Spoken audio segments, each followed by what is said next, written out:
horse with the speed of light, a cloud of dust, and a hearty hi-yo silver, the Lone Ranger. Come back through the years and return with us to the wild and untamed west of old. Thrill once again to another exciting story of the phantom figure of the plains who rode in the cause of justice. Listen to those silver-shod hoofs as they charge down the hard-packed roadbeds of yesteryear. The Lone Ranger rides again. Come on, Silver, old boy! That's it, old fellow! We're needed on the trail ahead! Hi-yo, Silver!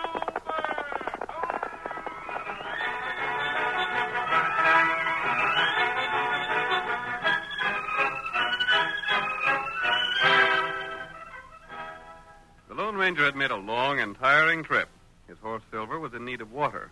And so when the masked man neared the town of Needle Point and came within the sight of Amy Holcomb's home, he paused to remove his mask and disguise his face.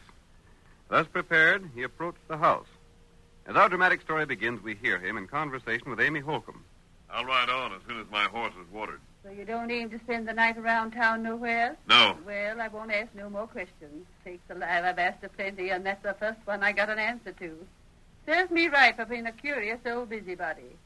By the way, I don't suppose you heard of the Nashes, have you? I don't think so. I forgot you're a stranger. There's Panamint, Nash, and Lindy. She's his daughter. I haven't heard of them. There's a whole tribe of the Nash folks, but Panamint's the main one. He's the most ornery cuss that ever drawed a breath. Oh, I was going to tell you not to bother to ask him for no water. He wouldn't give it to you. He wouldn't? Nope. Like as not, you'll pass his place. It's just around the bend. Panamint is crippled, he is.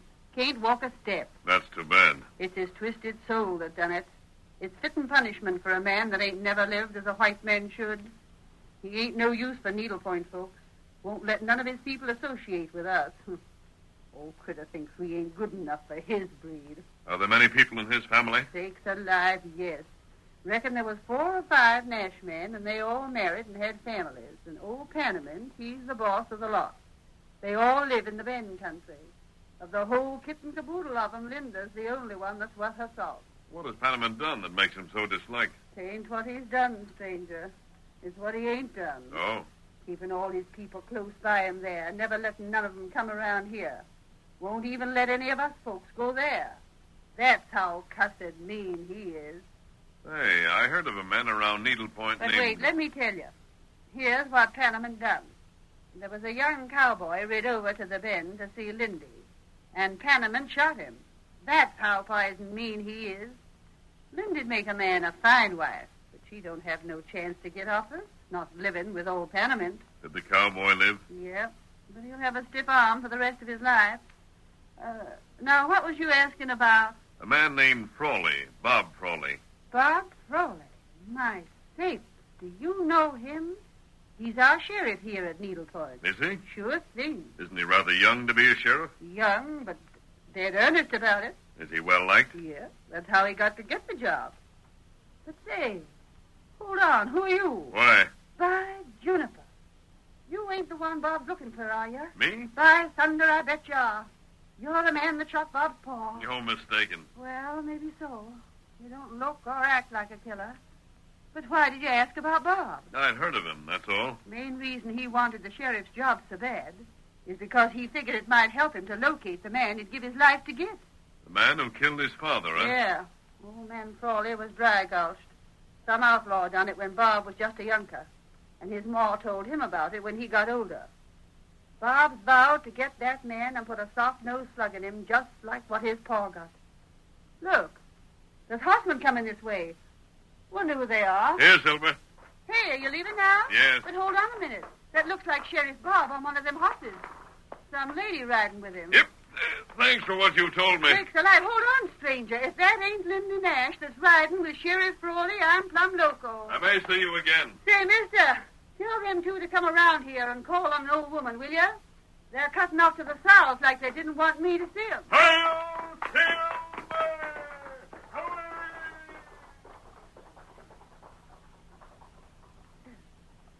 My sakes alive. He called that horse Silver. I wonder. Doggone, it can't be. Silver. I wonder.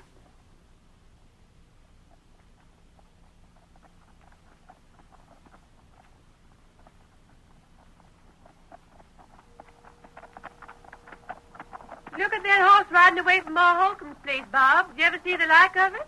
That's as fine a piece of horseflesh as I ever seen, Linda. I hope we cut away from her house before she recognized us. Oh, drat it, Linda. Why we gotta be secret about seeing one another? You know, Bob.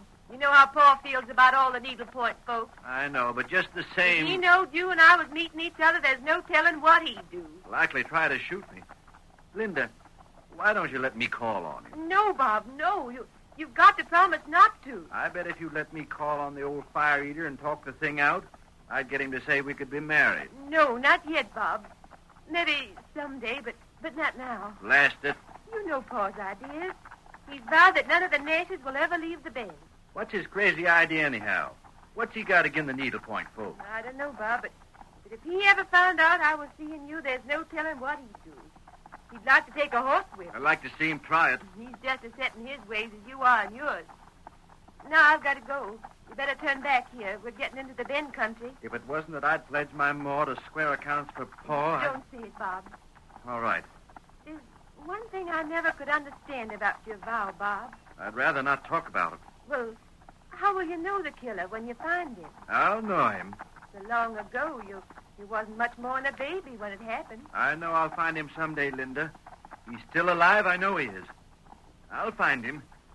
Years ago, he went by the name of Wildcat, and someday I'll trace him down by that old nickname. Wildcat? Well, Linda, what's the matter? Wildcat. Did you ever hear of him? Tell me more about him, Bob. Well, I don't know much about him, but someone, I don't know who, told Ma the killer's left-handed and walks with a limp.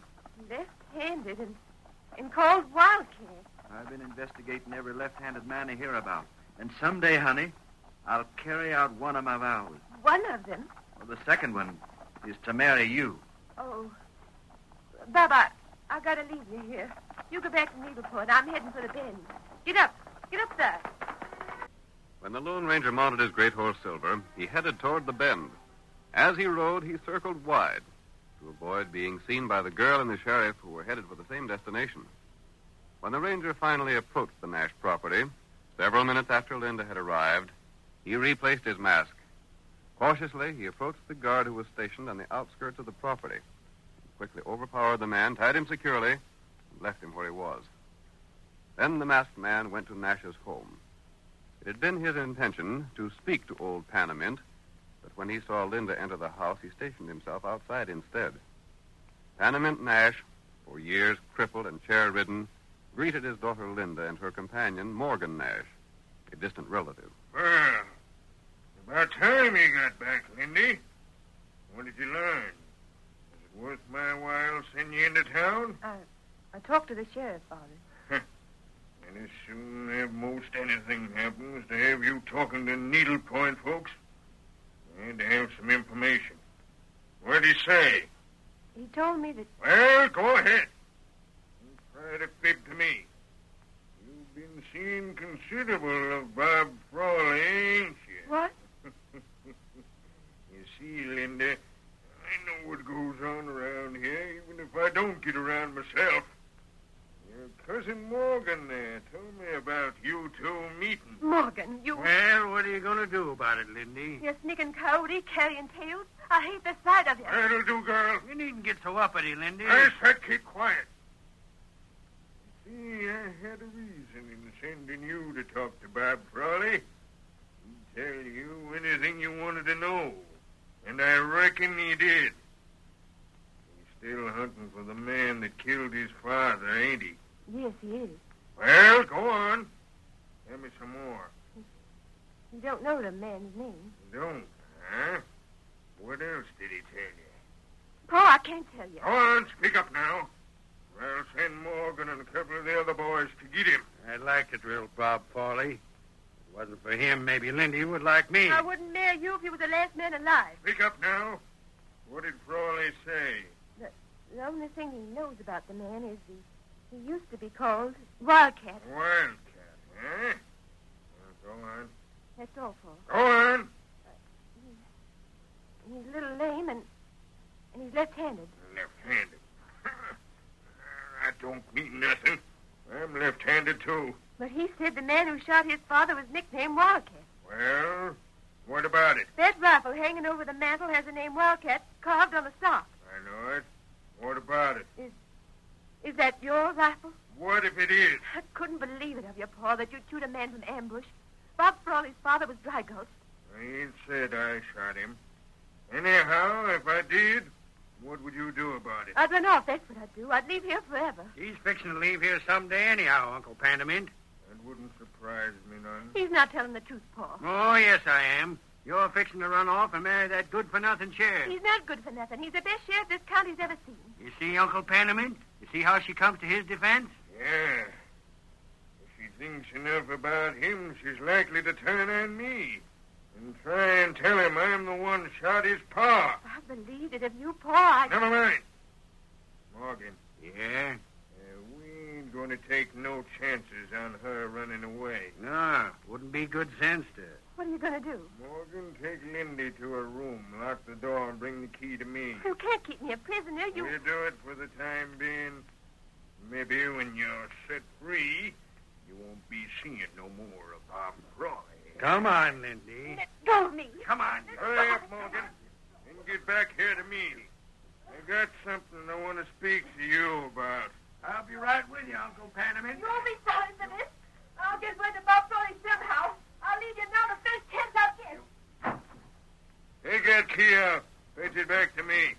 He's locked in safe now. She'll get out through the window if we ain't careful. I'll tend to that. I'll have a couple of the boys put some slats over the window so she can't get out that way. That's a good idea. Did you want to see me about something else? Yeah. You're far enough removed to marry Lindy. I'd sure enough like to. Your third cousin.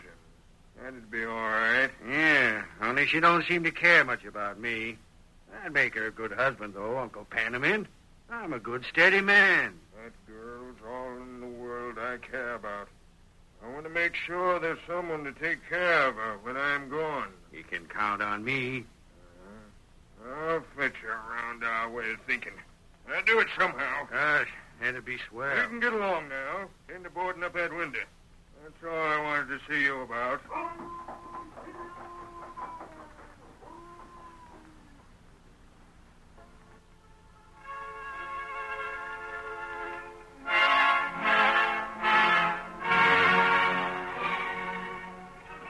The curtain falls on the first act of tonight's thrilling Lone Ranger drama. Before the next exciting scenes, please permit us to pause for just a few moments. Now to continue our story. You will recall that in the first act of tonight's Lone Ranger drama, we learned that the crippled old Panamint Nash ruled his relatives from his invalid's chair with an iron hand. He did not permit strangers to enter Nash territory, nor did he allow any members of the Nash family to become friendly with outsiders. The Lone Ranger learned that Linda Nash, Panamint's daughter, was interested in Bob Frawley, in spite of her father's objections. Bob, sheriff of the county, had dedicated himself to one purpose in life, to get the man who had killed his father years before. As our story continues, we see the masked man pulling the great horse Silver to a stop in a small, well-concealed camp. Tonto, his faithful Indian companion, comes out to meet him. Oh, Silver. Oh. Tonto, I learned quite a bit about this Nash affair. I'm good. I think Bob Frawley is going to find the man who killed his father. Who killed him? Frawley's never seen the inside of the Nash home. If he did, he'd find a rifle on the wall. A rifle with the name Wildcat carved in the stock. That name feller who killed Frawley? Yes. And the rifle belongs to Panamint Nash. Oh. Which makes a complication, Tonto. If Bob carries out his vow, it'll mean he'll have to kill the father of the girl he loves. And then him lose girl, huh? And if Bob Frawley doesn't marry Linda, the girl will live a life of misery. What happened, then? Nash is planning to marry her to a third cousin, a man named Morgan. Him good feller? No, he isn't. He's a sneaky-looking man. But old Panamint usually has his way. They'll be making plans for a wedding there, Tonto. Panamint will push the thing ahead as fast as he can. What we do? I want you to get into his land and stay around the house. You might be able to get a job as cook there. Me get work there. You'll have to be there to do certain things, Tonto. What then? You'll have to tell Linda to wait and be patient. Tell her to let the plans for a wedding proceed. Marry that feller? No. Somehow, I don't think the wedding will be performed. I have a few things to say to Panamint Nash myself. Things he may not know. What? That? You see, Kimosabe, Panamint doesn't realize that I know who used to be called Wildcat. Oh. I'll see you later when I come to the ranch to talk to Panamint. Yep. Hi-yo, Silver! Tonto spent 10 days at the ranch, during which time he carefully noted everything he observed. And then, when he'd gathered the information needed, he met the Lone Ranger one evening and made his report, told him everything that had happened concerning the wedding. We hear the ranger now as he walks across the porch and opens Panamint Nash's door. What the? Nash, I want to speak to you. Put down that gun. You think them guns you're holding will stop me, huh? Well, they won't. Maybe you'll drill me. Before I breathe my last, I'll get you. Don't draw that trigger. I'm here to talk about the wedding. The wedding? Yes. What's the mask to do with wedding talk? Lower the gun, Nash. The sheriff is looking for a man who used to be called Wildcat. Huh? And what about it? That rifle over the mantel belonged to Wildcat. It did? And what's more, that's the rifle that was used to kill old Frawley. Now, what do you aim to do about it? I know who Wildcat is. Do you? Maybe I do. I ain't saying. Very well. In case you don't, I'll tell you. And I'll prove everything I say. The Lone Ranger compelled the attention of Panamint Nash. And as the masked man spoke, Panamint became more interested with each word he said. Nevertheless, the wedding plans went on as originally scheduled. On the eventful day, every member of the Nash family assembled around old Panamint's chair in the huge ranch house. Linda, dressed in her bridal gown, stood in the doorway to the immense central room with Tonto at her side. You not worry. But another hour and I'll be married. That long time. Plenty happened. There's Paul waiting to speak to me. Linda! Stand away from that door. Come into the room. I got things to say. Paul, you got that rifle off from the mountain. Yeah? What are you going to do with it? Maybe that sheriff critter will have nerve enough to come here and try and stop the wedding. You ain't going to shoot him if he does. Paul, no. Oh. No, Well, you got your spunk back again, huh? But this wasn't in the plan. What plans? You've been meek as can be for the past week. I thought you'd lost all your spunk. Paul, I ain't lost no spunk. I've been meek because I felt that no matter what you planned, the wedding wouldn't come off. That's why I agreed to everything you said. But if you plan to shoot Bob Frawley... Oh, you're looking for him to come here, Yes, huh? I am. He loves me. He'll defy the whole pack of Nashes to keep me from marrying a man I hate. So? If you try to shoot Bob Frawley, I'll stand before that gun. It's enough that you killed his father. You ain't going to kill him, too. No. You grin about it. Paul, I don't know why I don't hate and despise a man like you. Don't you? I haven't so far. There's something that seems to tell me that I just won't believe you killed Bob's father till you confess it. Mm-hmm. But if you shoot Bob, I'll... Nash, Oh, Bob! Well, Frawley, I heard about this wedding. Bob, look out. He's going to use that rifle on you. You better not. you got a sight of nerve to come here, Frawley. All right, maybe I have. You better let me have that rifle. Stand away from in front of me. I want to keep an eye on the door at the other end of the room. For what? Never mind. Frawley, I didn't think you'd have the spunk to come here like this. You're the first needlepoint man to set foot inside this house. And when I leave, Linda's leaving with... What's that on that rifle? Huh? Let me see that gun stock. Ain't no affair of yours. Let me see it. Who owns the rifle? Is that yours? I ain't said so. Bob, listen, Bob. Don't be hasty. That's an old rifle. It's been over the mantel ever since I can remember. Quiet. You, Sam. Keep clear of that door down there. I want to see who comes in. I was saying, Bob, that rifle... Look. It ain't even loaded. I'll show you that it ain't. Squeeze the trigger. It was loaded. Hey, Morgan, in here. What the... You shot your nephew. Morgan. Hit him right through the heart, Nash. It's a good thing there wasn't anybody else coming through that door, ain't it? You've killed the bridegroom, your own nephew. You don't seem a bit concerned. Say, I'd like to know if that was an accident or on purpose. Save your wind. But I'd like to know... See this here gun? See that wildcat on the gun stock? Yeah. That's the gun that killed your pa. Did you shoot him?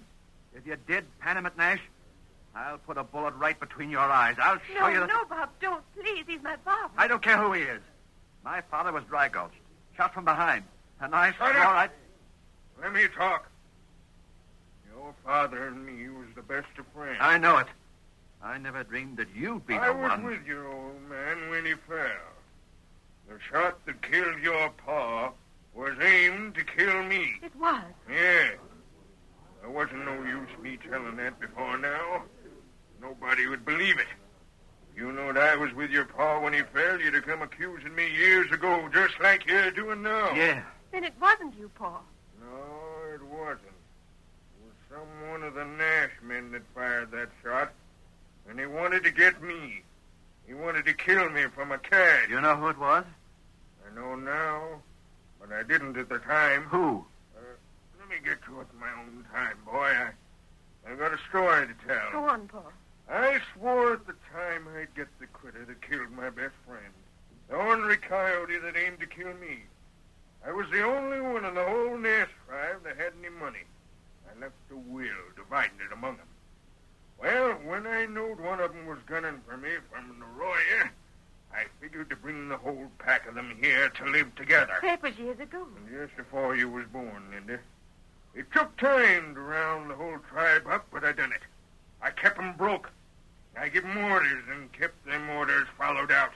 I kept 'em all here where I could watch 'em. Gosh. I was hunting the same thing you was, Bob Frawley. I was hunting the killer of your father.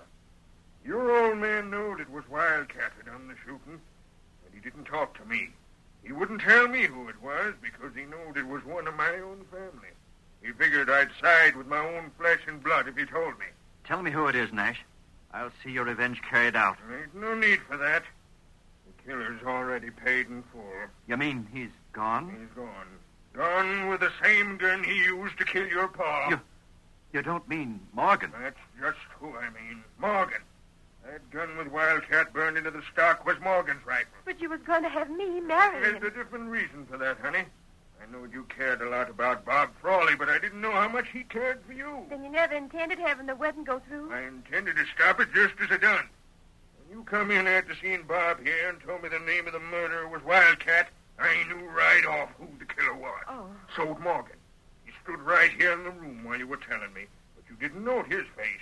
You was watching me too close. But I thought you was the one, Paul. Oh, And gosh, Morgan, he figured I didn't know he was gunning for me when he killed Frawley. That's why he weren't worrying. You see, he threw the suspicion for the killing on me by telling your ma, Bob, that the killer was left-handed and walked with a limp. See here, Nash. Do you mean this whole wedding was just a put-up job to... To see if you had spunk enough to get the girl you loved before she married a man she didn't care for. I'm here. Well, all right. What are you going to do about it? I'm going to marry Linda. It's about time you talk like that. And you, Linda, it's about time you got some spunk back in you. Oh, you know, Paul, I never did lose my spunk. Well, then you sure did a fine piece of acting these last few days. I was most broke up seeing how you kowtowed to everything I said. Sure I did. Because the Injun told me how to act. I wasn't worried a minute about having to marry Morgan Nash. The I Injun? reckon that must have been Tonto. Do you know him? I know his masked partner. It was him that come and told me to get here and get my girl. Yeah, the masked man. Well, I don't know who he is, but he seemed to know that things needed doing.